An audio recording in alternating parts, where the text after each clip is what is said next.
Kumusta mga katami?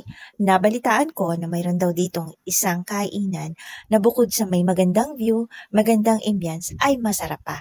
Totoo kaya?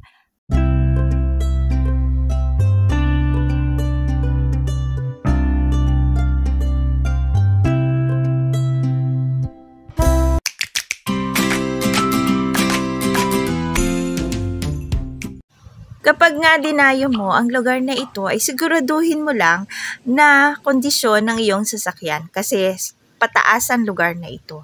At habang daan nga ay mamemesmerize ka sa paligid kasi ang ganda nga ng view. Dito nga kami dumayo sa Forest View. Ito ay isang kainan at hindi lang basta view dito, located sa Davilan, Carmona, Cavite.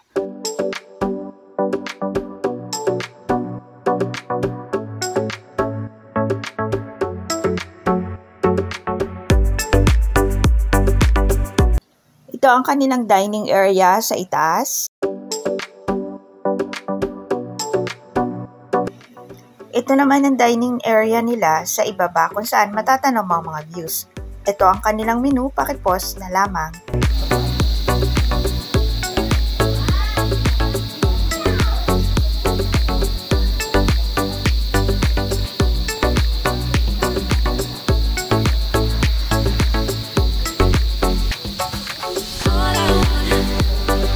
Sadya naghintay kami ng pahapon o paggabi para makita namin ang view sa gabi.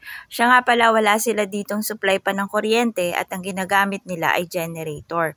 Kaya nagbukas sila ng kanilang ilaw, siguro mga bandang 5:45 na yun.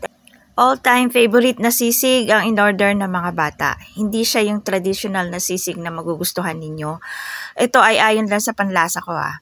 Umorder din kami ng special B o special binalot na merong langgonisa, pork adobo, at saka, ano ba yung isang yun? Itlog.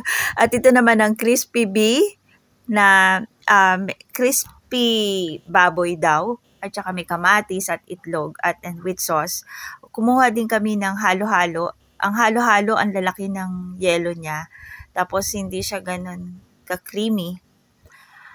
Ayan na, kanya-kanya lang tayong panlasa pero sinasabi ko sa inyo yung based on my experience. So, hindi ko bet tong halo-halo nila.